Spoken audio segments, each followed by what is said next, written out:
본서에는 아이러니하게도 제목과 달리 예레미야라는 이름은 전혀 등장하지 않습니다.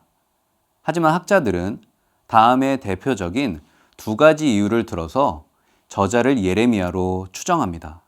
첫째로 본서와 예레미야서가 하나님이 아닌 이방 나라를 의지한 것에 대해 회개를 촉구하고 예루살렘의 멸망을 탄식했다는 점이 동일합니다. 둘째로 히브리 원어 성경을 살펴보면 예루살렘을 가리키는 표현이나 문체가 동일하죠. 저자가 예루살렘의 멸망을 생생하게 묘사한 것으로 보아 예루살렘 멸망 직후에 기록된 것으로 추정합니다. 예레미야 선지자는 예루살렘 성이 파괴되는 것이 잘 보이는 예루살렘 성 어디에선가 본서를 기록하였을 것입니다. 예레미야는 메신저입니다.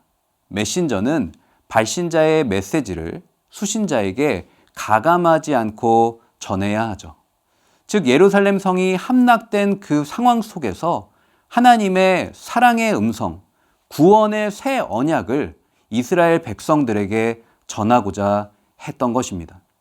이것은 저와 여러분도 마찬가지입니다. 저와 여러분을 부르신 소그룹이 많이 있지 않습니까? 가정과 직장과 일터에서 우리는 하나님이 저와 여러분에게 허락하신 메시지를 가감하지 않고 온전히 증거해야 할 것입니다. 본서는 죄의 문제는 타이틀과 무관함을 강조합니다.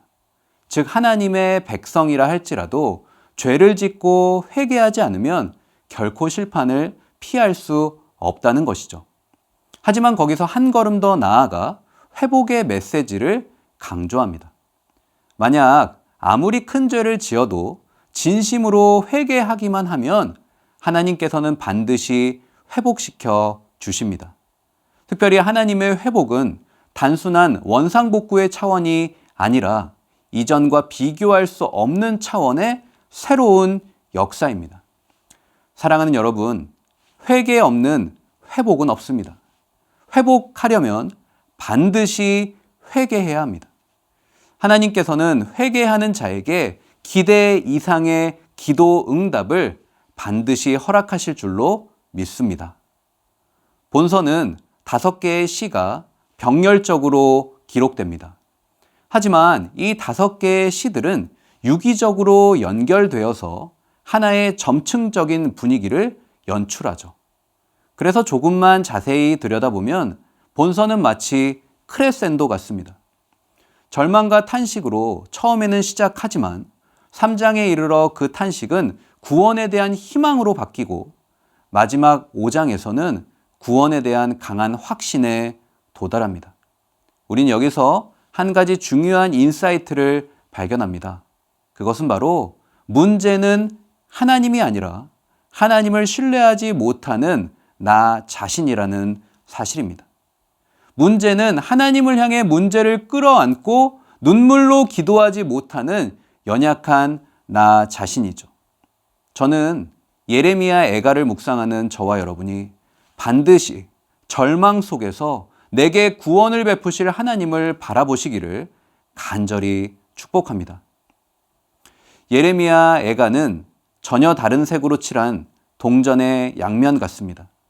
우선 예레미야 애가는 그토록 아름답고 영화로웠던 하나님의 도성 예루살렘이 참담하게 파괴된 처참한 현실을 바라보며 처절하게 슬퍼하며 부른 조가입니다. 하지만 본서는 하나님이 살아계시다면 과연 하나님께서 자신의 거룩한 성전이 이방인의 말갈북에 무참히 짓밟힐 수 있는가에 대한 신앙적 회의와 의문에 대한 변증시이기도 합니다. 이 두 가지의 전혀 다른 모습 속에서 본서의 핵심 메시지가 드러나죠.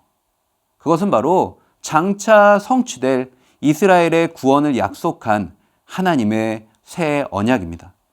바라기는 예레미야 애가를 묵상하며 문제 안에 갇힌 내가 문제 밖에 계신 하나님의 구원을 소망할 수 있기를 주님의 이름으로 간절히 축복합니다.